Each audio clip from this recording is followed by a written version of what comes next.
Good evening.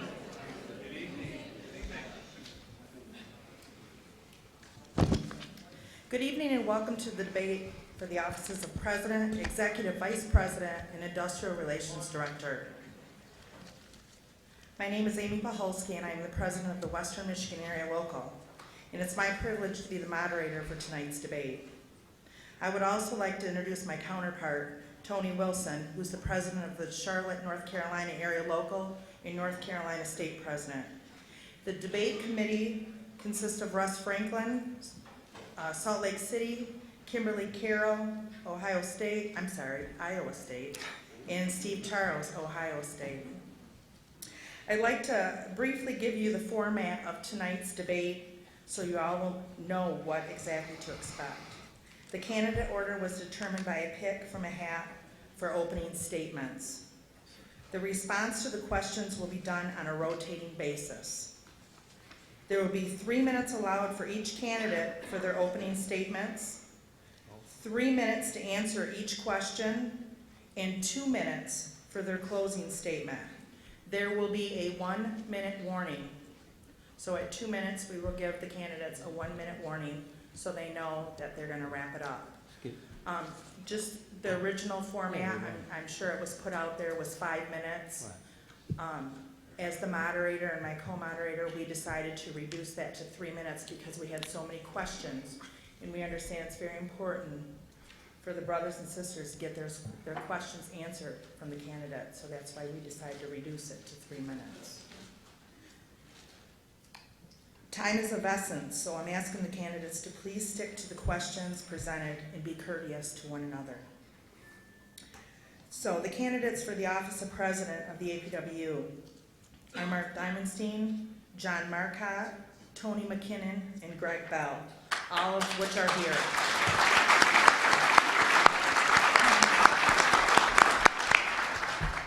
The candidates for the office of Executive Vice President of the APWU are Debbie Zaretti, Jonathan Smith, and Sam Wood, all of which are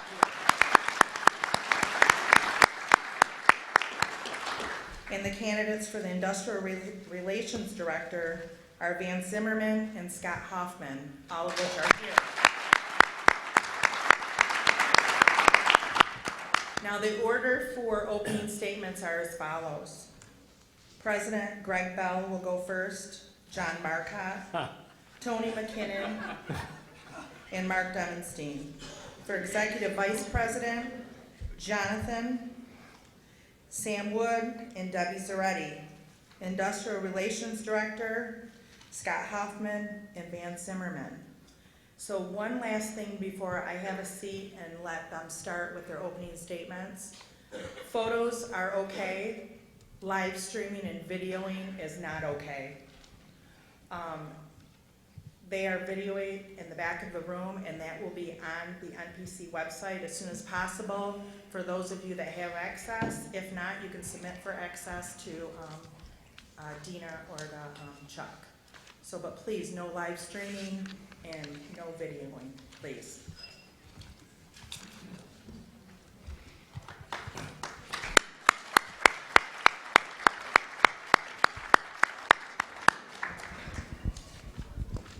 Okay, so we will start with Mr. Greg Bell for his opening statement. Go ahead. Okay, first I'd like to thank the President's Conference for hosting this debate. I'd like to use the opportunity to explain why I decided to run for President and ask for your vote and support. There's disunity and distrust at the national level, and I believe that during the recent contract negotiation, the union has been compromised. Last December, the current president reached a tentative agreement with the Postal Service that our rank and file committee found unacceptable and rejected. Then we find out that the tentative agreement included proposals that our respective craft directors rejected. The tentative agreement would have had an impact, a negative impact, on job security, work protection, and PSE conversion opportunities to career. Among other things, it would relieve the Postal Service of some of its staffing liabilities for maintenance craft employees, and also it would have weakened limitations on hours postmasters can work in small offices. I believe this should be unacceptable. I believe that in reaching agreement on management concessions, compromise the union. It undercuts our elected craft officers and 1 minute. well, let me just point out the agreement or disagreement we have.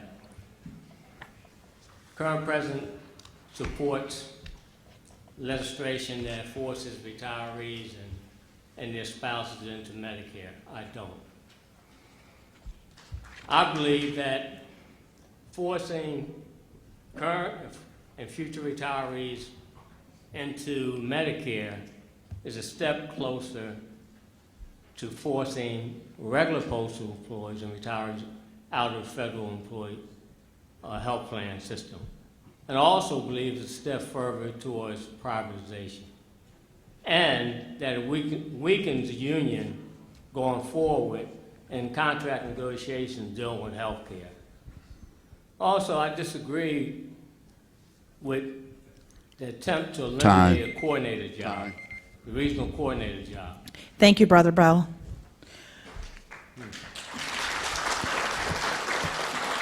We'll move on to Mr. John Marcotte. Thank you. I'd like to thank the San Antonio Alamo Area Local, thank you, Chris, and for the National President's Conference for allowing me to be here today. My name's John Marcotte, and I'm asking for your vote and your support for President of the American Postal Workers Union. I have the leadership and I have the skills to unify our union and move us forward for the benefit of the membership. How are we going to do that? We have to eliminate the destructive and divisive two-tier wage system that exists. We have a clerk under the current administration that'll be a level 6, get to top step, make $5,000 less than a mail handler level 4. That is unacceptable. The other unions have made progress with this. We have not. Secondly, we have to aggressively pursue contract enforcement with monetary settlements. 25 years of experience, the only language the Postal Service understands is when they pay. Then we can enforce our contract, get the respect of our members, and move forward. We have to stop the hostile work environment. It's on the workroom floor, it's getting worse, it's everywhere. This has to be a nationally addressed issue, and we have to do more than talk. We have to unify our national union. I have always worked with everyone. I have always gone to the opposition and embraced them as soon as the election's over. I will do that, and I will insist everyone does that. We've got to move forward in a positive direction. We have to be aggressive with management. We have to be loving with our union family. With that, I yield the rest of my time so we can address more questions, because that's what you're here for. Thank you. Thank you, Brother Marcotte. We'll move on to Mr. Tony McKinnon. May I stand?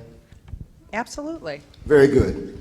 My name's Tony D. McKinnon Sr., and I'm running for president of the American Postal Worker Union. And the reason I wanted to stand, because I want everyone to see me, because I want to put an end to some of the rumors in regards to what someone owes someone and somebody doesn't. I want to make it clear, I don't owe anyone any damn thing. I had a job that was paying me $130,000 a year, and I did a heck of a good job at it. What the brother just said just a second ago about us fighting on the workroom floor, that's what we got to do. The members are suffering. I have 40 years of service, but I didn't go and jump in management like some leaders do when they leave national headquarters. I went back to the workroom floor. I am doing EEOs, MSPBs, workers' comp, you name it, to represent the members that are dying while we're sitting here playing lollipop with the Postal Service. I'm going to tell you something. The bottom line is we have lost our direction. This union used to be a fighting union. We used to have leaders that would stand up and stand out for what's going on in this union. Right now, we're a passive organization, too concerned about the amount of money you're making at headquarters. The bottom line is start doing your damn job in the field and make sure the people in the field understand that the money they're paying for is being used for them. I'm a leader. We don't have leadership right now. What we have for a person is sitting there trying to negotiate when you have no strength to negotiate. You have to put something in place to negotiate. Now, I did the last negotiation. Some people want to take credit for it. But the only thing different in 2013 to 2016, from 2016 to now, is Tony McKinnon was responsible for negotiation. And when I was responsible for negotiation, everybody was involved in the process of doing it, even the people in the field, because that's what it takes to give you a good contract. The other thing is I pushed the Postal Service on a regular basis to go to arbitration. I did more arbitrations than anybody did in the history of being an industrial relations director. And you can say it any different. We went and we won. There were issues that I brought up that nobody wanted to talk about. For instance, the severance pay that we should be getting when they do the early out, which Brother Burris, before he passed, had filed in 2006, which was worth $500 million that was killed by this union because they were scared. 1 minute. If we went there, we would have to give up something to arbitration. No, if we'd have went there, we'd have been able to use that as a negotiating tool to make sure that they gave us a good contract. Our members want a fighter, I'm a fighter. Prior military, ain't scared of a damn thing. And I'm telling you, if you want somebody that wants to represent you, you want someone that ain't gonna kowtow to management, ain't gonna be in management's pocket, ain't gonna be sucking up to management, then you need to elect Tony D. McKinnon Sr., president of this union, and let's get this union moving again. Thank you, Brother McKinnon. We'll move on to Mr. Mark Diamondstein, please. Well, good evening, sisters and brothers. Look, it's truly an honor to be your elected president, and it's an honor, and I'm very proud of the progress that I've led this union on in the last 5.5 years. Election times, anybody can say anything, and anybody can claim anything, and you've already heard plenty. One advantage of being the incumbent is my record is there for all of you to see. And I want to make it clear that no leader can accomplish anything alone, and the record reflects much collective and hard work on many at all levels of the union, including you in this room. But the record includes the Stop Staples fight 2 weeks after we came into office, something that was already in place. We had to turn around, a stunning 3-year battle against privatization, saving thousands of jobs. It includes a residual vacancy memo. There was no conversion process in place when we took office. 2.5 years after PSCs were established, we inherited. 4 months after we were in office, we had it in place. It laid the foundation for 63,000 PSCs to be converted to careers. I led the negotiations as a lead negotiator in 2015. We resisted a new round of concessions. We won an all-career maintenance workforce, all-career motor vehicle workforce outside of Newark.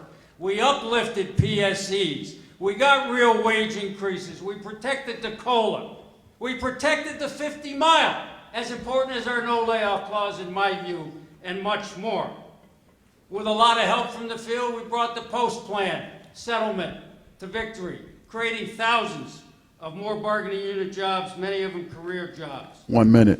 A year ago, we settled the workforce fund case, uplifting PSC rights and benefits, including time and a half after 8, double time after 10. We developed and built postal unity that we haven't had for years amongst the postal unions, built a grand alliance to save our public postal service, 86 national organizations, fighting to expand services as our future. We've been engaged hotly in the legislative battles and held our own and built relationships we never had with the Republicans in Congress. We improved the communications with the members, improved the magazine, new website, and so on, and we are the leading force and seen as the leading force in the fight against postal privatization and this damn OMB plan to sell it and this task force plan to deprive us of collective bargaining. Brothers and sisters, let's keep the movement going. We solicit your support, not just for me, but for the team that I'm running with, the APWU Together We Win team. Thank you so Time. much. Thank you, Brother Diamondstein. Okay, we'll move on to the first question. And the first question, we're going to start with Mr. Mark Demenstein. The question is presented as, what is your position on the possibility of allowing national officers to work from home or the APWU office nearest them instead of relocating to Washington, D.C.? Well, sister, I think the convention is the highest authority of the union. And the convention spoke loud and clear in 2 resolutions that came before the convention that people cannot work from home. Yeah, and I suppose you have to separate the people at headquarters level and the resident officers and whether people can work here and there. As president, I expect people to work from where they're assigned to work. Having said that, there are moments I've made temporary exceptions because people face hardships in their lives sometimes, and I've allowed people for short periods to work from home. But we have to have accountability. We have to have people that are holding their staff and secretaries accountable. We have to have the coordination. And most of all, we have to respect the highest authority of the union, and they spoke loud and clear. Thank you. Same question. We'll move on to Tony McKinnon. Would you like me to read it again? Yes, Tony? please. Okay. What is your position on the possibility of allowing national officers to work from home or the APWU office nearest them instead of relocating to Washington, D.C.? Well, I will agree with the brother that the highest body has spoken, but I do think it is time to evaluate how to use long-distance training, long-distance learning, and also long-distance working. It's working in the government and other places. It's not something you can snap and do. It's something that should be evaluated and see if there's a cost savings and assess why we can get the same good work that we're getting if the people are in the office. So it's not something I would close the door on, but it's not something I would say immediately that we have to do until we get a clear evaluation, determine the cost savings, and evaluate whether we're going to get the same quality of work. So it's not a no, but it's something that I think should be evaluated because of the direction this country has gone. Technology has really expanded itself. You're doing colleges from home, you're doing work from home. So we shouldn't be any different, but we'd have to take that back to the body, explain to them why we think it's something good to do, and look at it and see what the cost savings is going to be to do that. And if there's a cost savings and the body agree to it and they give us a trial period, maybe it's something we should look at trying. Thank you. You're welcome. Brother Marcotte, same question. Would you like me to read it again? Sure. What is your position on the possibility of allowing national officers to work from home or the APWU office nearest them instead of relocating to Washington, D.C.? Well, as the 2 brothers have already spoken, so most of the information is gone, but let's get real. The convention said no. The answer is no. We have to start following our Constitution, and that means in all areas. However, every officer here, and I look around this room and I see lots of them, has to perform at a high level while traveling a lot for work. We have used resources, some. We have used training, some. And we do it on a regular basis. My concern would be that we treat everyone equally and equitably, because that's what our Constitution demands.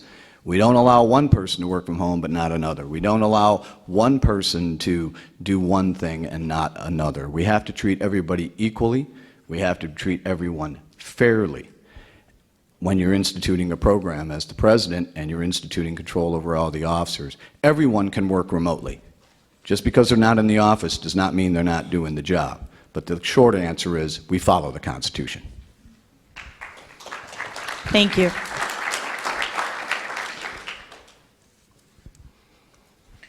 Brother Bell. I agree with the convention mandate, which I supported. Years ago, you had MBAs working out their home. That was problematic. I believe that people should be domiciled at a specific location. If you work at headquarters, I believe that you should be at headquarters, but I definitely don't believe that anyone should be working out their home. Thank you. Move on to the next question. We'll start with Brother McKinnon. Do you think there should be a limit on the number of special assistants working at headquarters? And should these positions be filled by recruiting outside of the APWU? Please justify if so. Okay, I think that we should have elected people. I think the members should decide who they want to work up there. Now, there's a certain number of special assistants that have special skill sets that you may need, but I think the majority of the people that work for this union not only should be within our union, they should come from our union. I'm having a struggle when I see a lot of other unions being hired into our union when we have good qualified people. Now, there was a secondary part, and I want to make sure I answer that correctly, and I apologize if I didn't remember it. It was, please justify if you felt that it was appropriate to recruit outside of the APWU. Again, as I said, there are some avenues you have to recruit outside because of special skills. But I don't think we should have a whole lot of special assistants. And one of the things I have a real struggle with is that you're doing away with positions, elected positions, and then you're filling with special assistants. I don't agree with that. For instance, legislative department. I believe the legislative department need to have an assistant legislative person working there, because having one and they get sick, we have nobody there. We're going outside hiring people that could actually go somewhere else and work for someone else if they're not beholden to the APWU. Some people follow the money. So I truly believe that the number of special assistants we got is really out of control. And I also look at the travel they're doing. Some of the special assistants are getting more travel money than the elected officers, anywhere from $30,000 to $40,000 a year, whereas an elective officer only has $8,500 at headquarters and $5,000 in the field. And I don't know what they're doing. So yes, I have a fundamental problem that we need to look at it, and we need to reduce it, and we need to hire APW qualified people. We have good qualified, educated people within this union can do many of these jobs. And we don't have to go out to another union to get them to come into our union. I don't agree with that part. And yes, I think it should be reduced. Thank you. Brother Marcotte. Same question? Yes. Absolutely, we should get within the APWU. We have to build a bench. We have to get people trained. We have to use our own. There is plenty of talent in the American Postal Workers Union. We have 200,000 members and retirees. We look there first. You get high-performing people, you train them up, we have a bench, we have people we can use. Now, there may be an exception where you need certain specific skills, of course. We have to get the job done. We have to work there. But I agree with what the brother just said. I worked in 1300 L Street. There's people showed up, I didn't even know where they're from. I don't have to know where they're from with the job I had, but let's use our own people first, and when I'm elected your president, when there's special assistants, there will be transparency, you'll know who they are, you'll know what they make, you know where they came from, and everyone will know that. Thank you. Brother Bell, same question. Would you like me to read it again? No, go ahead. Okay. Says, do you think there should be a limit on number of special assistants working at headquarters?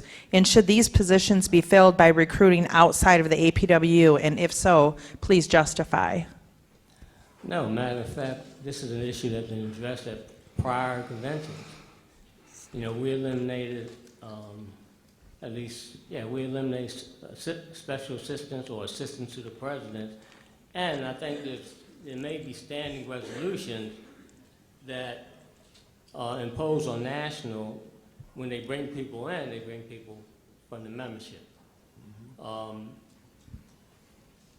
It's just ironic that at the October President's Conference, the current president wants to eliminate the Northeast Region Coordinator position that represents over 25,000 members that service the local unions and in charge of the overall accessing that goes on within the region.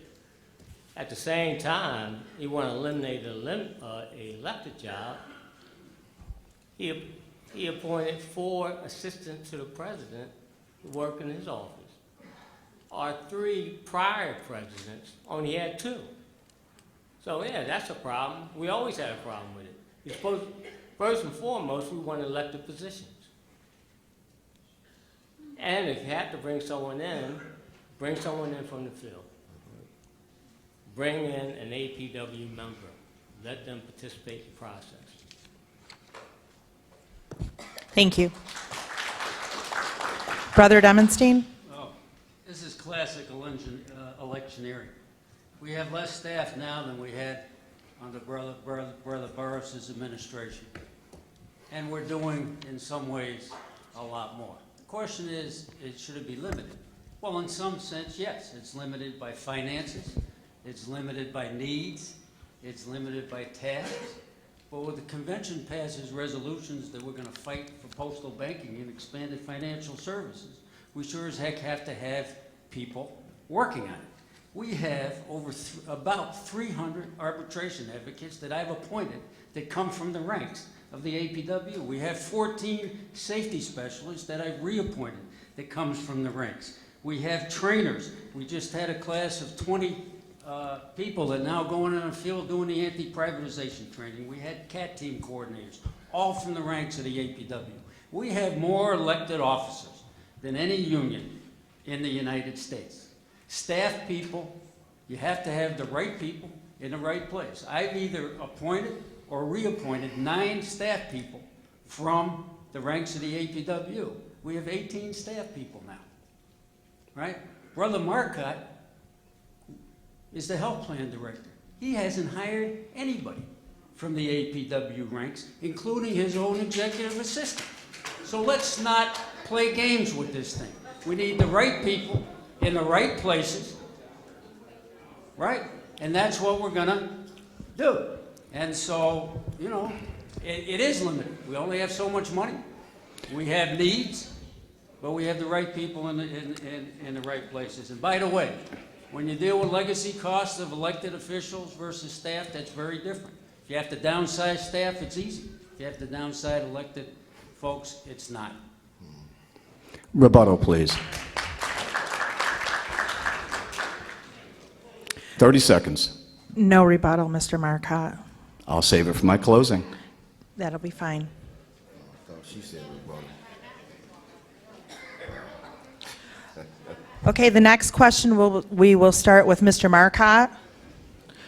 What is your plan to repair the division amongst us? My plan to repair the division amongst us is be elected the president of the American Postal Workers Union. We need a change. There is no louder, thunderous vote of no confidence when 9 of 15 elected officers working in the same building with the incumbent refuse to run with that incumbent when asked. That's never happened. One has never happened in my memory. Second, the reason we don't hire an assistant from postal ranks is because they have to quit their postal job. Mr. Marcotte, the question is, I understand your frustration, but the question is, how are you going to repair this union? I want you to... I'm going to repair this union with civility, not take cheap shots, and perform with dignity to every elected officer in the American Postal Workers Union. I yield my time. Thank you. Mr. Bell, what is your plan to repair the division amongst us? Well, as a national officer for 18 years, 15 years as Director of Industrial Relations, 3 years as Executive Vice President, I have worked with local, state, national officers, providing assistance and advice. Many of those officers are candidates today. I believe in being unified. There's no way you can effectively represent the organization if there's disunity among the ranks at headquarters. That's problematic. It shows disunity to management and compromise people's ability to represent the members, to effectively represent them. There's no option. You have to work with people. I basically can work with anybody. Management is my issue, and have always been my issue. But one of the reasons why I decided to run for president was because of disunity. You had to bring people in. It don't make a difference whether they ran on this ticket or that, independent. It doesn't make a difference. Once you're elected, you have a responsibility. You have to respect that responsibility. You have to respect the authority of other officers. That's what our democracy within the APW dictates, demand. I will bring people together. I will restore unity in this union. Without a doubt, unity and trust in this union. Thank you, brother. We'll move on to Brother Demonstein. Same question. What is your plan to repair the division amongst us? Well, I'll answer it two ways. First off, when I ran and won in 2013, at the installation, and many of you were there, I said the APWU members first team, which was the name of our team, is hereby disbanded, and we're going to be one APWU team. That was to the chagrin of many of the people I ran with. They still disagree with me to this day. I think it was the right thing, and we proved it. We came on a board with 5 people from that team. The majority of the board was from a different team. We united, we worked together, we shared our hopes and our dreams, something about ourselves, and we worked together very well. Within a few weeks of that, we were taking on the Stop Staples corporate dirty deal scheme. We've been united on every big issue. 82% of the National Executive Board is running together and united on the APWU Together We Win team. There's always been, unity is great. It's got to be principled unity. It can't be unity for incumbency's sake. It can't be unity just to get reelected. It has to be principled unity. So I think we've shown the ability, I've shown the ability to unite. Yeah, there's going to be differences. I have very hard and high standards, starting with myself. Some of the people that maybe decided not to run think that they do better work than maybe I think they do. I don't know. I can only speak for me and the people I'm running with. So I think, yes, after an election, it's over. I proved in 2013, the election's over, it's over, and we pull together and we fight and we row the best we can together. But it's got to be principled unity. Thank you, brother. Brother McKinnon, what is your plan to repair the division amongst us? Well, let me start here. First of all, when I ran in 2013 on the members first team, it wasn't a slogan, it wasn't team, it was a way of life, members first. And anyone that believes in that, you will automatically cohesively come together and represent the best interest of the American Postal Workers Union. So when you disband a kind of a livelihood of who we are, that's sad. You don't disband the members. The members are who we're here for. How would I pull it together? Simply put, I don't get upset if somebody disagrees with me. I don't try to penalize them if they don't do what you want to say. You cannot be a tyrant in an organization and penalize and treat people like garbage and expect for them to work for you. That's the bottom line. You have to give every officer that's elected respect, because each one of you were elected by the members, not by the person that's the president. He or she is only at the top of whatever ticket you own, but the members in the field says, this is who I want in that position. That does not give you a dictatorship. You are not a dictator just because you get elected. You have to respect the men and women that are here. What I have done, and I've shown that when we did our negotiations, everyone was respected. Good ideas, bad ideas, crazy ideas, out-of-the-box ideas. But we came together and coexisted and cohesively put together a campaign plan that gave us a contract. And if you disagree with me, so what? I would rather have people disagree with me making sure I do it right than to go out there and be so stubborn and hard-headed and do something wrong and hurt this membership. That's what I would do. Bring the people together on behalf of the members of this union, the people that need us. Thank you, brother. We'll move on to the next question with Brother Bell starting. The question is, how will you overcome the hurdles to the implementation of postal banking? Come over the hurdles. Well, right now, I think I have to give the current administration credit. I think they have a good program in place now. I don't know all the ins and outs of the program, but I would improve on that. You know, it seemed like we have people out in the fields. We have dedicated people focusing on that. They're organizing within the community, reaching out to different coalitions, different allies, expressing and explaining the benefit of postal banking. So I would just try to build on what we have, because I think what we have right now is a good system. Thank you, brother. Brother Demonstein, how will you overcome the hurdles to the implementation of postal banking?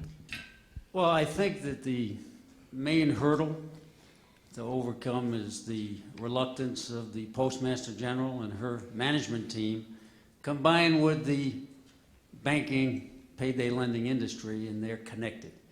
I think what we have to do, and we're on course to do it, is have a combination of a bottom-up pressure, rank and file movement within certain communities. We got it going in on the Bronx and Cleveland.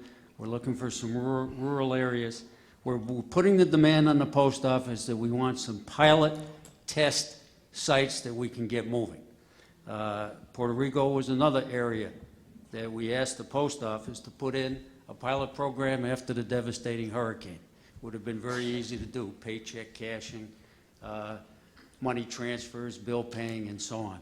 And that's still something that should be done. But the bottom up combined with pressure from above. For instance, I think it's very good, and this is not passing judgment on who's running, but I think it's very good a number of presidential candidates are talking about the need for financial services to be run through the post office as a counter to this predatory payday loan sharking, check cashing industry and payday lending industry. So we also have some movement from the top. We have a lot of congressional friends, and those two things we're really pressuring the postmaster to put in some pilot programs.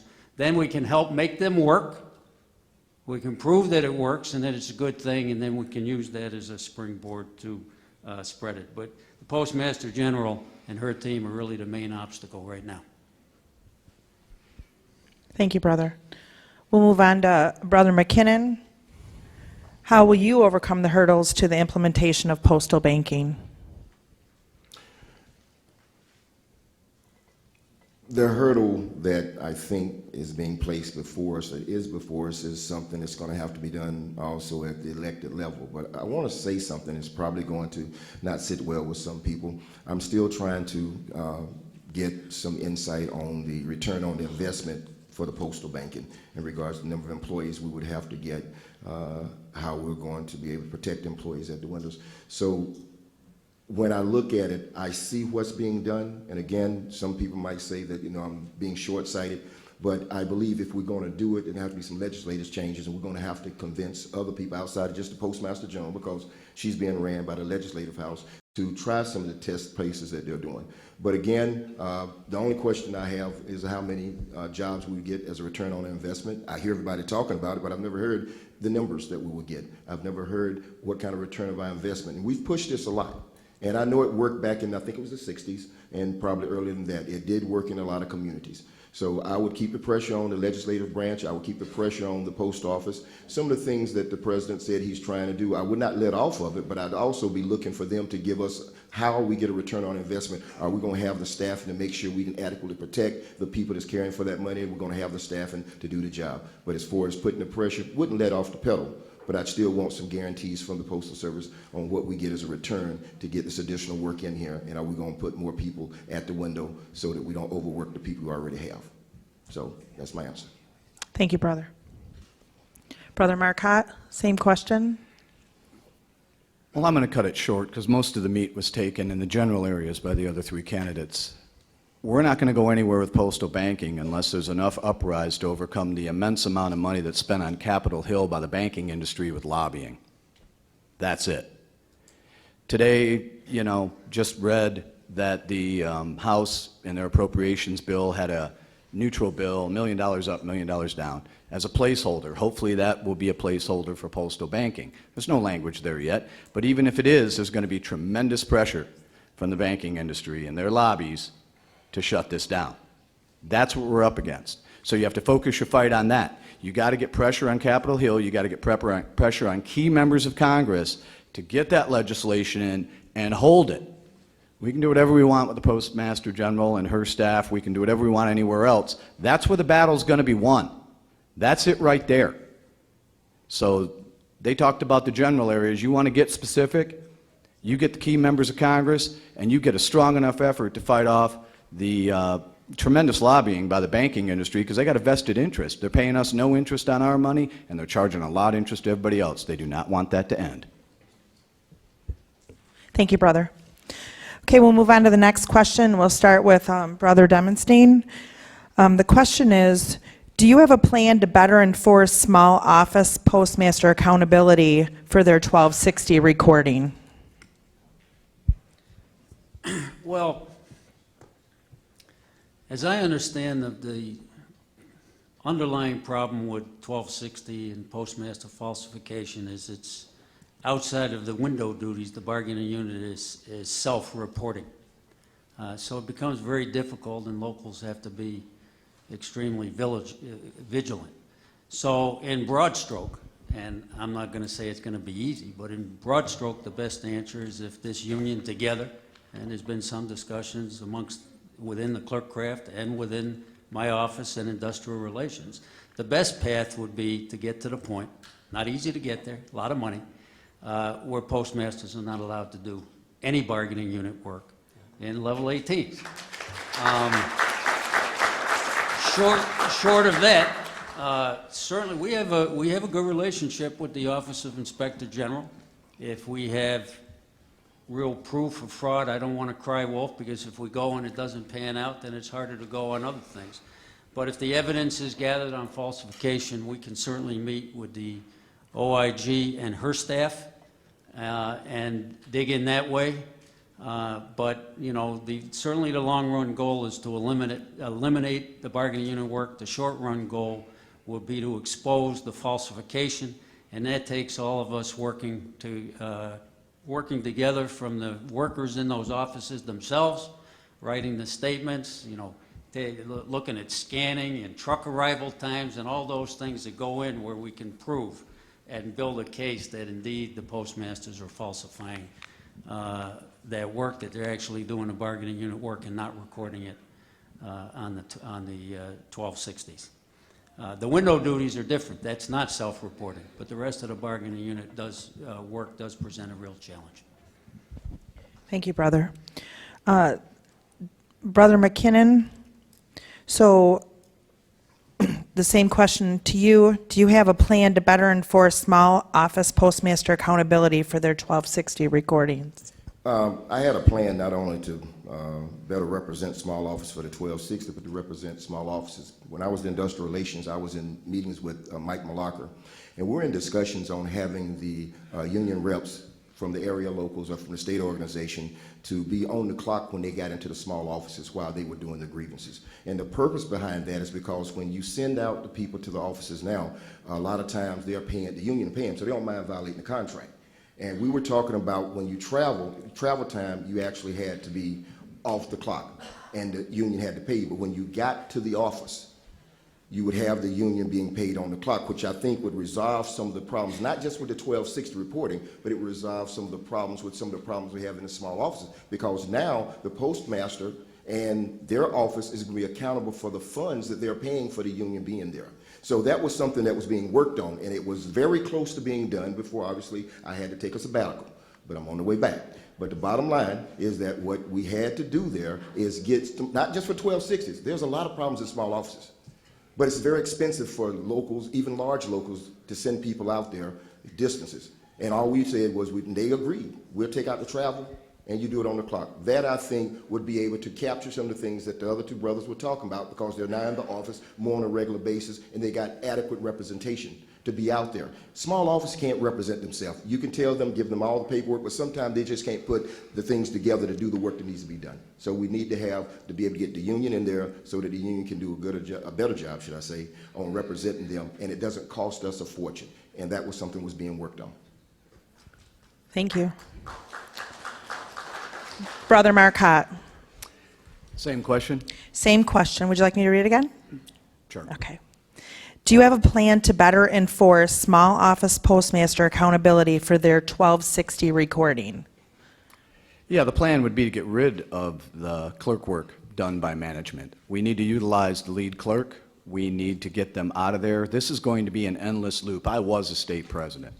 I was a rural local president.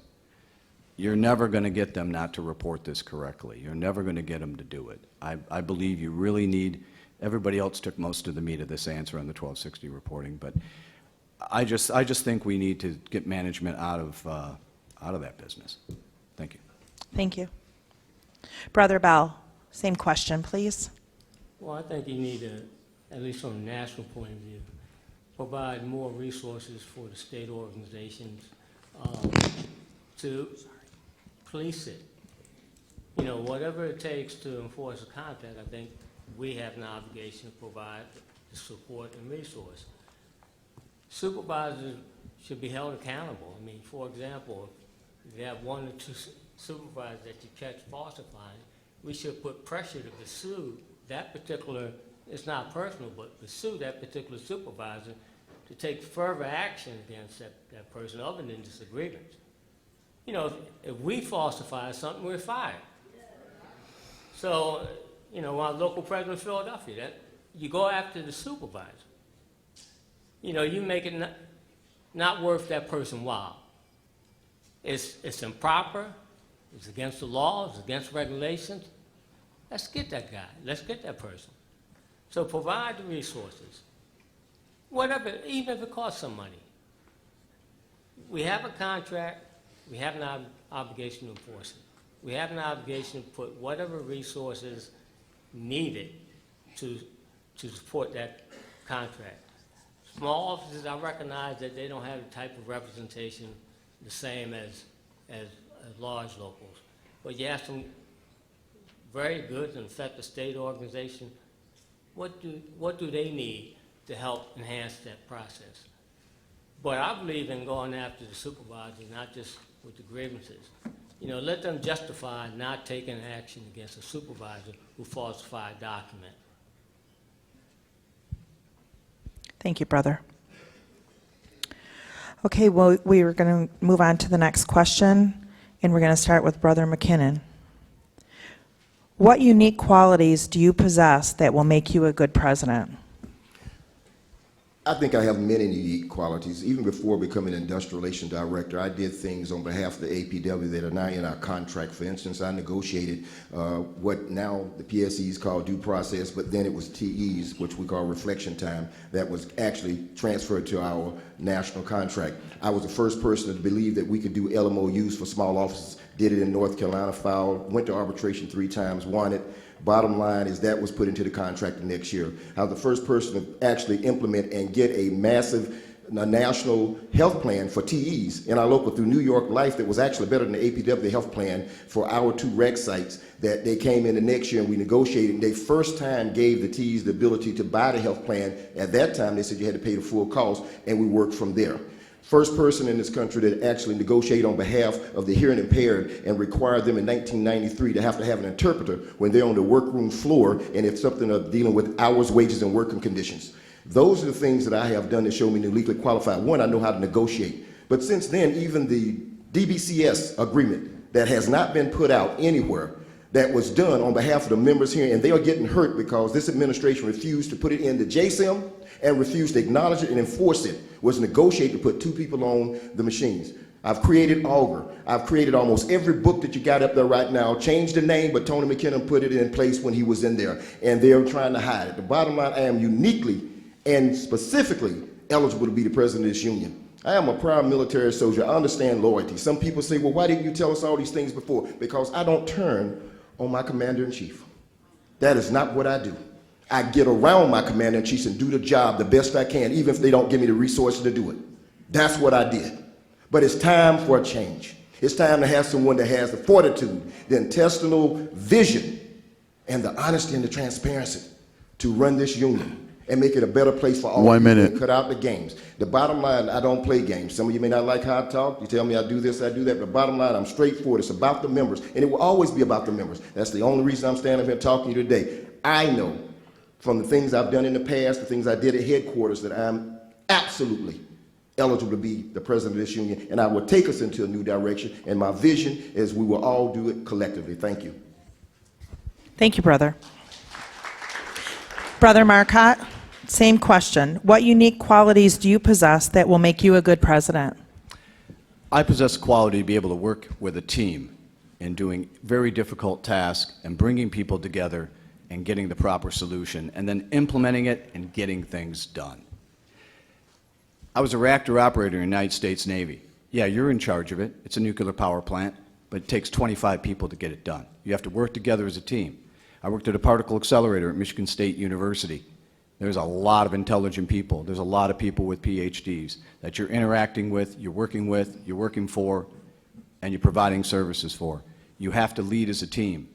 Even though you're in charge, you have to lead as a team. As a local and state president, I had to work as a team. I took over the state president. Membership plunging, budget can't make the bills if we continue the way we're going. Brought everyone together, made radical changes, even put the budgetary committee out of the control of myself. 3 local presidents, the secretary-treasurer, and the president of Michigan. It's that way today. That's how confident I am. That's how transparent I am. That's how many people I bring in. 2 elected positions, legislative and political director. You got to work with 450 members of Congress, their staffs, their legislative staffs, their chief of staffs. It's a lot of people you have to work with together. There's 229 people at the health plan. You have to work with them. Highly degreed professionals, a lot of people with a lot of skills. You have to work as a team. You have to meet on things, take all the ideas, and go from there. As president of the American Postal Workers Union, I am going to unleash the tremendous power we have in our national officers. Those NBAs out there, they're a resource. They're not an afterthought.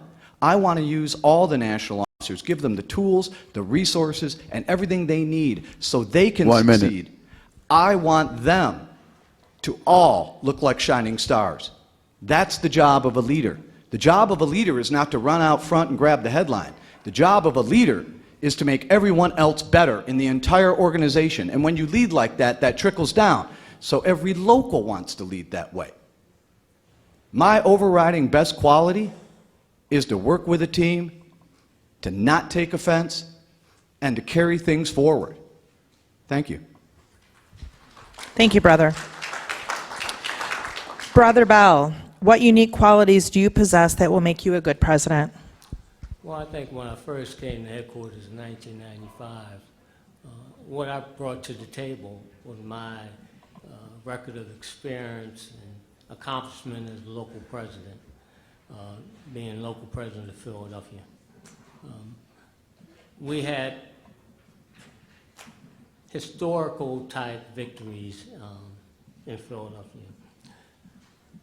In terms of the contract, notwithstanding the limited 22 items, mandatory 20 items that locals have to negotiate it, we negotiated a 12-hour rest period in between tours.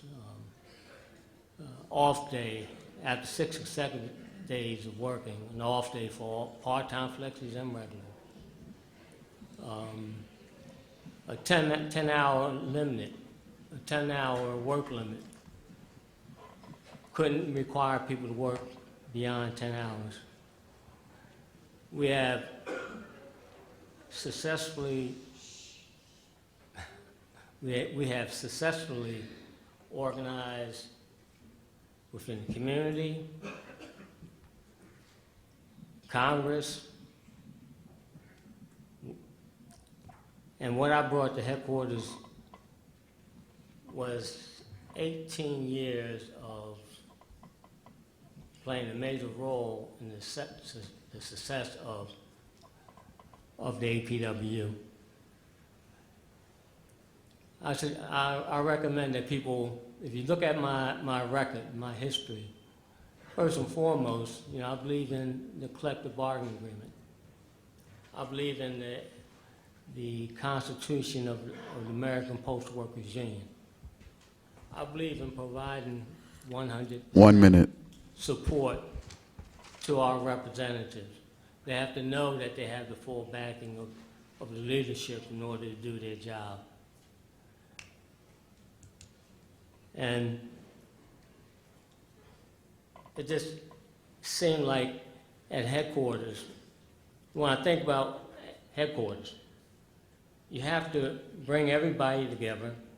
You have to know exactly what their jobs are. They got the support from the head of the organization. They got the backing, and particularly when they're dealing with the Postal Service.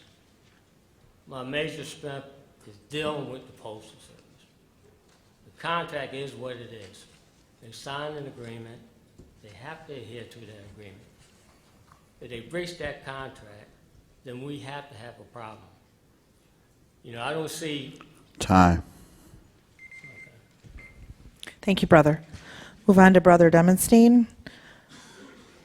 What unique qualities do you possess that will make you a good president? Well, I think I have been a good president for 5.5 years, and I think some of the qualities, I'll answer it a little differently because I don't think you were asking about accomplishments, but leadership qualities. So, look, the accomplishments we made in the last 5.5 years, a lot of collective and hard work, like I said in the beginning, have been accomplished in the most difficult of times. That cannot be done if we don't know how to work together as a team. There seems to be this idea that just because differences arise, that has to be always a source of weakness rather than a source of strength. And I think differences at times can be a source of strength, and I've never shied away from different opinions. I think you can ask the people on the board that. I think it's healthy. But my qualities, some of it, I'm brutally honest to a fault. Sometimes it gets me in trouble. I have very high standards, starting with myself, of the type of work. I expect people to be at work. Most people are. I expect people to work hard. Most do. And I expect a good quality and product of work. Not perfect, because we all make mistakes, and none of us are perfect, including myself. I fervently believe that the union belongs to the members, but I believe we are not an island unto ourselves. And so some of the leadership qualities that I bring and have brought is that we're not going to survive as a public post office and the American Postal Workers Union if we are unable to work with the other postal unions, with our community allies, with the civil rights community, and with the people of this country. And I think that you know, I don't micromanage the day-to-day. I think the president is there largely to set a direction and provide a vision. 1 minute. So I guess, and I just believe in the people. You know, my saying is, I took it from Debs. When I rise, I'm not going to rise from the people. I'm going to rise with the people. And underneath it all, you know, we can put these suits and ties on and all of this stuff. We should look at ourselves as postal workers. That's our job. And the union is our love and our cause for justice. And I think that's some of what I bring with some of the unique qualities. But you'll judge my qualities based on the 5.5 years of product, not what people are saying I am, but what we produced with that vision and that leadership. Thank you. Thank you, brother. The next question will start with Brother Marcotte. The question is, as president, would you publish a tentative agreement? What are the dangers or advantages of your strategy? Yes. The dangers of publishing a tentative agreement would be if it was not approved. That would not happen, because the approach I would take is I would involve the rank and file at every step of the way. I would not withhold information from them. I would be transparent with the people that the Constitution says I should be transparent with. So I don't see that as a danger. And if it was worthy to have my signature on it, if it was worthy to put in front of the rank and file as a final complete document, then the membership deserved to know. And I certainly wouldn't put a tentative agreement in front of the rank and file, not publish it, and then go around the country and tell bits and pieces of what's in there, what's not in there. We don't need that. We just put it out, and you make up your own mind. That's called transparency. That's called leadership. So yes, I would put out a tentative agreement, but before we got to a tentative agreement, the crafts, their officers, and everyone would be on the same page. The Director of Industrial Relations would be together with me. We would agree with that. We would have the rank and file involved every step of the way. There would be no surprises, and we would roll it out to the membership. So yes, I would publish it. Thank you, brother. Brother Bell, as president, would you publish a tentative agreement? And what are the dangers or advantages of your strategy? Oh, yes, I would. And since 1971, I think we had at least 12 tentative agreements. And to the best of my recollection, the members was aware of each and every one of them.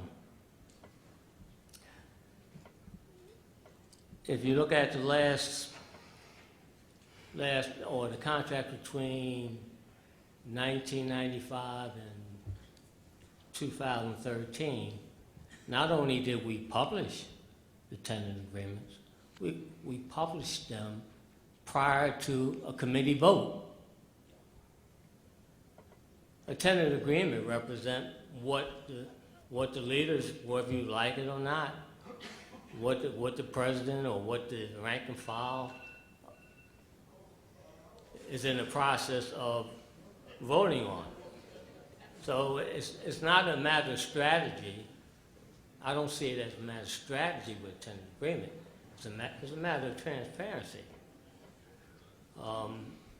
Some may debate whether or not you should even post a tentative agreement before the rank and file vote on it. But we have done that. You reach agreement, let the members know what you agreed on. That's transparency. That's what leadership is about. Thank you, brother. Brother Demonstein. Same question. So as president, would you publish a tentative agreement? And what do you feel are the dangers or advantages of your strategy? So, interesting question for me. Brother Bell is right that until my turn, we published first and then gave it to the rank and file. Not published the whole thing, but published highlights. And in looking at the Constitution, I thought it was unfair to the rank and file committee, because if you look at the Constitution, clearly it should go to the rank and file committee first without the pressure of hundreds of thousands of people saying this or that. Now, given what happened, if I had a chance to do it all over again, I would do the opposite. I think that what happened is that I'm very proud of what we did in a tentative agreement.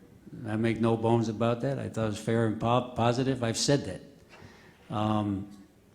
Yet people are saying, well, it's going to be used against us. Well, any tentative agreement that goes out might be used against us in an interest arbitration proceeding.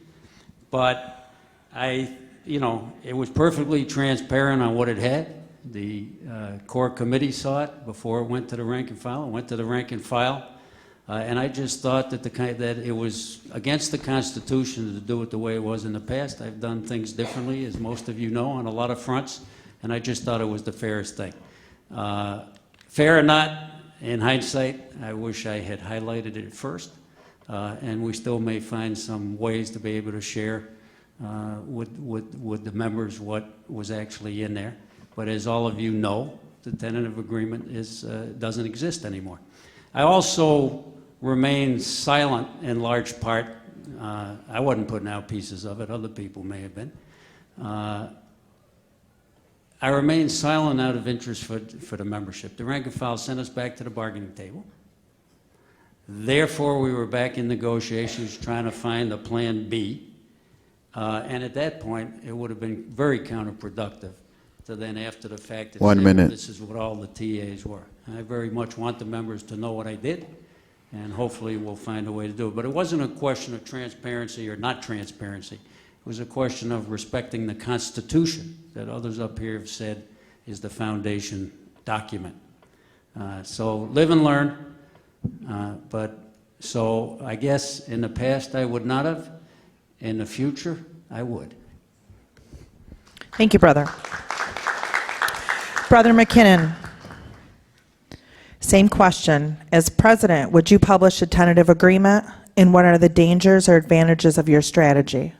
Well, my strategy is very simple. If I sign it, I'll share it, because if I'm willing to sign it, I mean I believe in what I signed, and I'm not afraid to show it to anybody because I believe in what I did.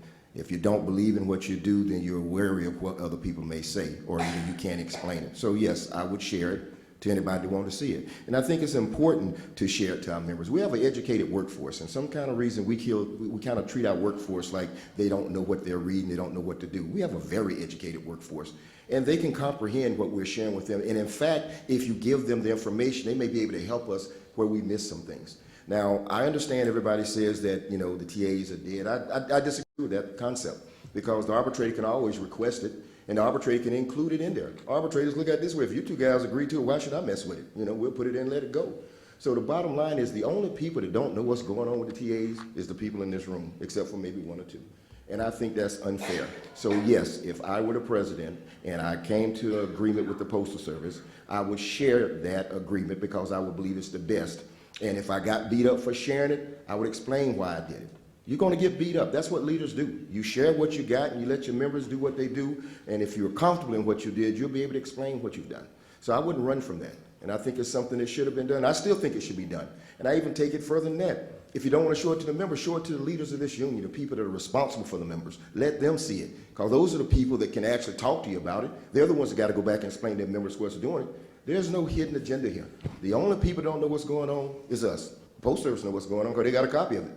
You know, so we ain't hiding it from them. They have it.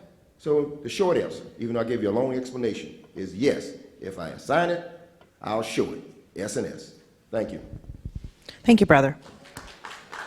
The next question, Brother Bell will go first. And the question is, what do you consider to be your best or biggest union accomplishment?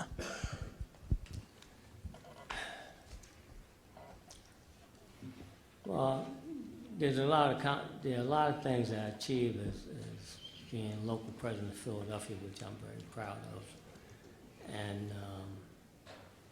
and I'm proud of the local as a whole as being part of that process and making it happen. But most of the accomplishments I'm proud of is as local president.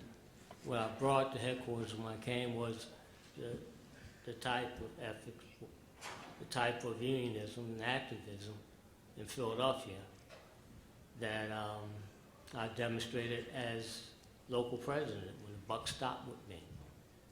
And if you look at my 18 years as a national officer, and you look at the accomplishment that I believe I played a major role in, to me, that goes a long way. I believe in the contract. I believe in making sure representatives know the importance of, adhering to the contract. Don't digress from the contract. That's very important. I believe in making sure that they have support, that they know that when they put their job on the line, they got support of leaders. That's very important. Not every local has a full-time officer, and most locals don't. And people have to, work under the supervisor and then do battle with that supervisor when they go on union time. That's problematic. I know what that feels like. And management have to know that when they come after a member or a steward, that they're coming after you as a leader. So it's not as if they're just coming after one, they're coming after all. 1 minute. When you look at my 18-year history and some of the things that we negotiated in Philadelphia, I kind of brought to headquarters. But you look at the accomplishment, I believe I played a major role in the success of APWU during my tenure as a national officer, and in contract negotiation and arbitration. And some of the same issues or same things that we accomplished are being relied on to further benefit the organization today. So it's continuous. It's not just during this short tenure. It's continuous. Thank you, brother. Brother Demonstein, what do you consider to be your best or biggest union accomplishment? Oh, geez. I sympathize with Brother Bell. That was a tough one to answer in a singular way. So if I take it from when I've been in national office, because, you know, we can all of us probably look to a particular case on the workroom floor, saving somebody's job, those kind of things we carry with us the rest of our lives.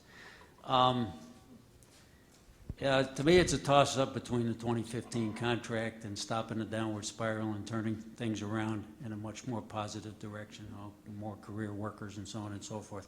But I'd have to say, if I had to pick, that the Stop Staples fight and the victory to follow.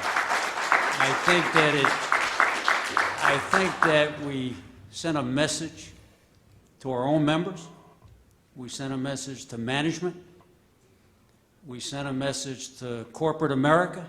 We sent a message to the rest of the labor movement that we're a union that's going to stand up and fight back. We're activists. We believed we could win. We knew it was going to cost a lot of money. We knew it was going to take a lot of time, but the fight against privatization and the fight against this plan to really put all of retail into the private sector was something that we had to fight with every fiber that we had. We were confident we could win. We had tremendous PR and press that put us on the map all over the country.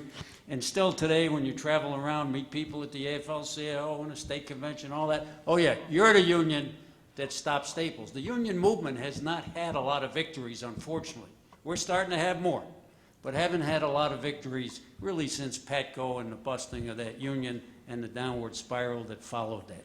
The Stop Staples fight was a victory for all of labor. And it's not an accident that when Donahoe, that son of a gun, left office and gave his farewell speech at the National Press Club, 1 minute. that he singled out the unions for attack, he singled out the APWU specifically for attack, and within that he singled out our effort to stop Staples. And the Staples victory was much deeper than Staples, because what he said in that speech is now we're having trouble finding other partners. Staples was the tip of the iceberg.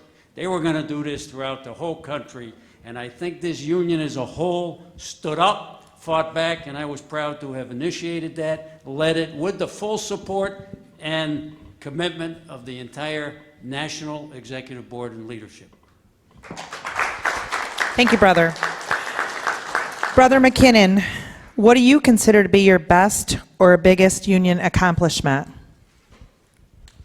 Yeah, there are so many, from being local president for 30 years, state president, vice president of the FLCO, but I think one of the ones that I would actually be very proud of, something I think benefited the members the most. When I became the industrial relations director, one thing I found is we got good arbitration advocates, we got good union representatives all over this country, and they fought for our members and they won grievances, but the grievances were not being paid. The Postal Service was laughing at us. They were saying, yeah, you won the money, but they don't pay them. For instance, Phoenix, the Kelly girl case, it was almost 12 years later. They hadn't paid them the $19 million supposed got.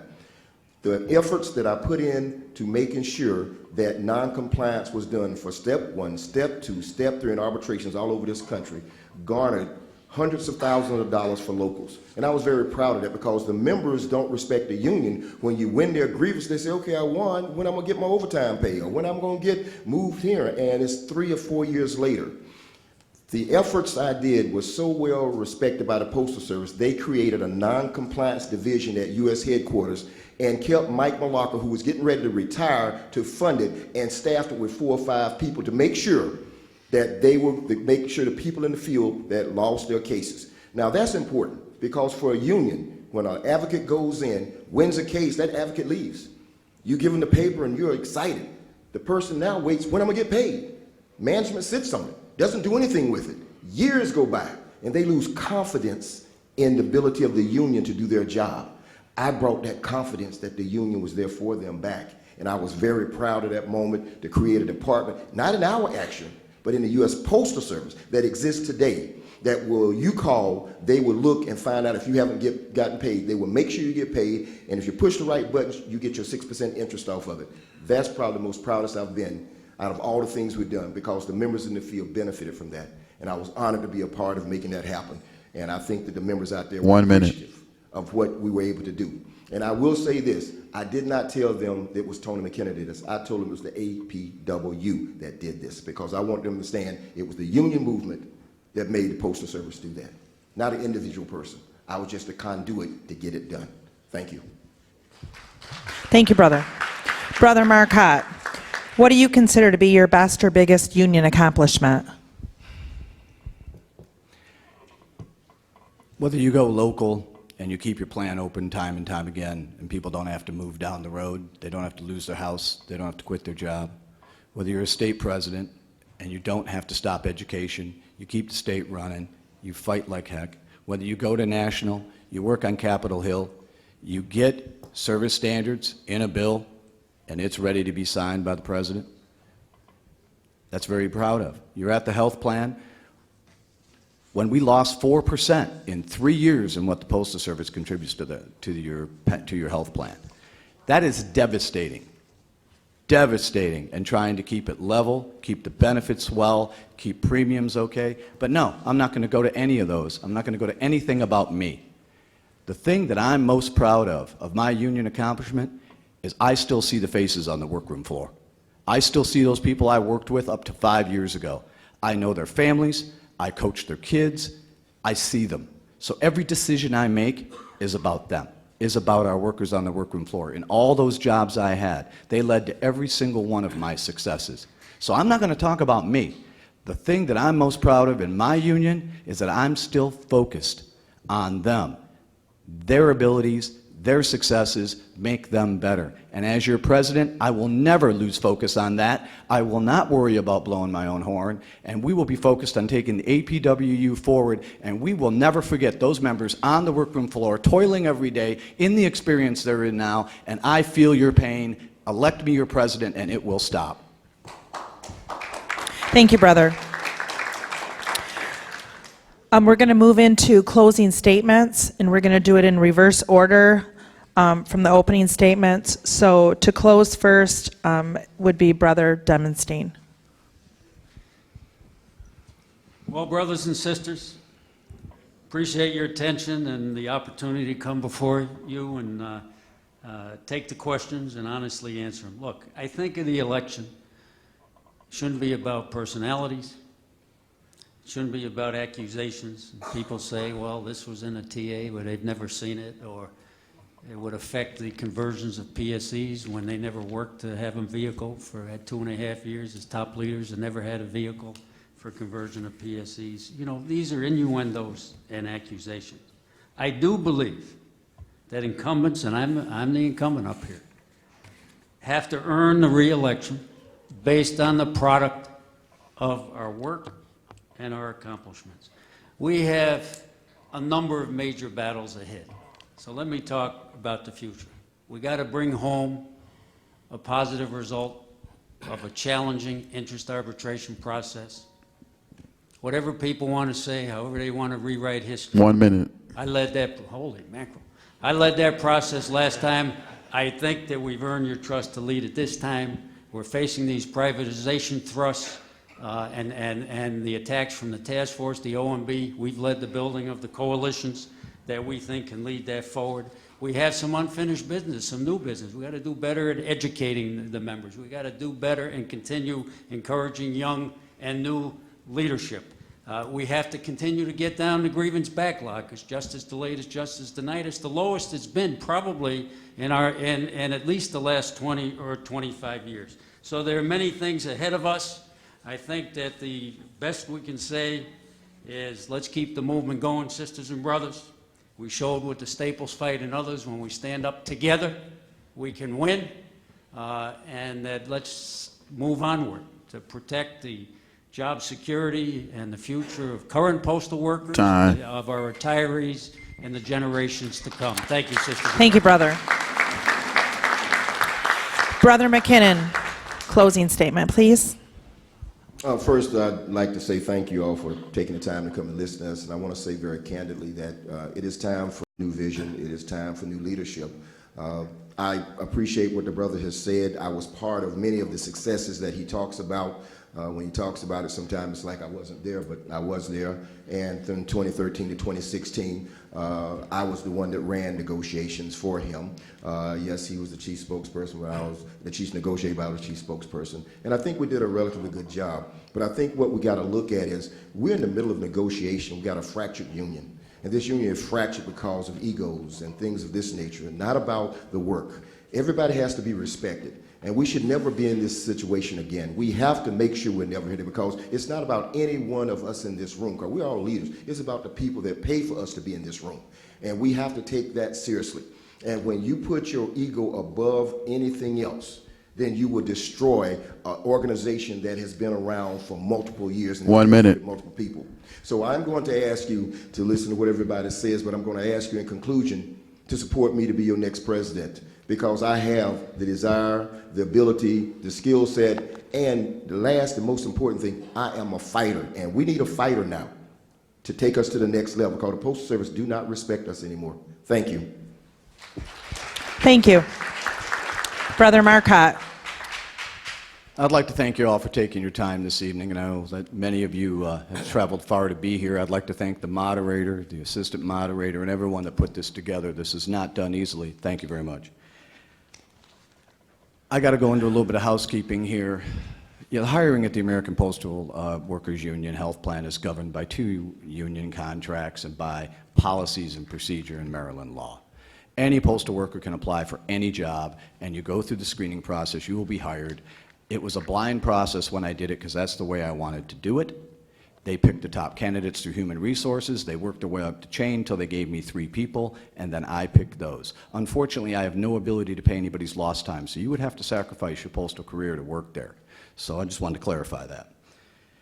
Most difficult of times I've heard a couple times. That's incorrect. I ran with the incumbent in 2013. Postal Service down to 2 days of cash.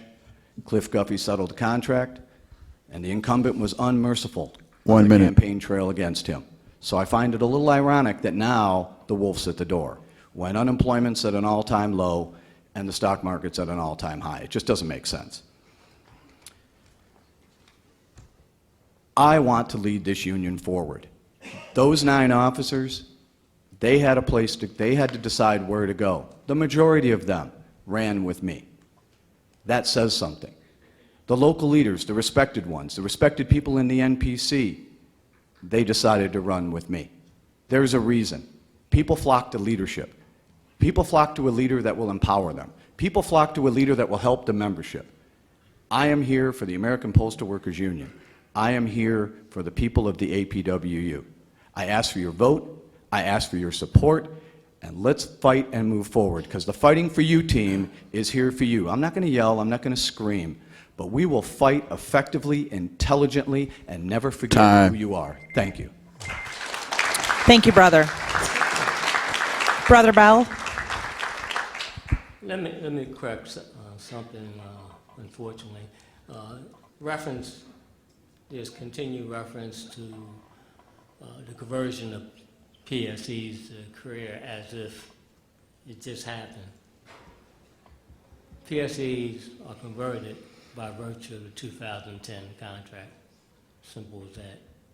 That's the basis of PSEs being converted. As postal workers, we continue to face some of the same issues that we have faced yesterday.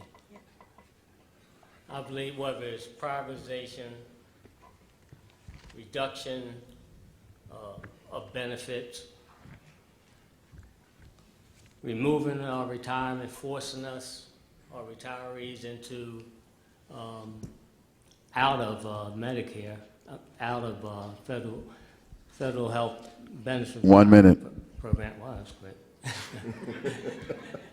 Anyway, as 18 years as an officer of this union, 3 years as executive vice president, 15 years as industrial relation, I have made major contributions to the APW progress. And I played a major role in all the activities within the APW. I've played a major role in our accomplishments, whether it's in arbitration or negotiation. And some of them very same accomplishments are what is relied on today for the progress that we're seeing now. It's a benefit. It's based on the fact that the Postal Service violate the contract. We're starting to see the benefits of what we negotiated today. Time. Thank you, brother. So, I know everyone has to use the restroom. So, I have to go to the restroom. so on behalf of the brothers and sisters that are here and the brothers and sisters that could not be here, I want to personally thank all 4 of the candidates that came to debate. Thank you, Brother Bell, Brother Demonstein, Brother McKinnon, and Brother Marcotte. We're going to take a 15-minute break and come back at 1:45, but thank you so much. I appreciate it.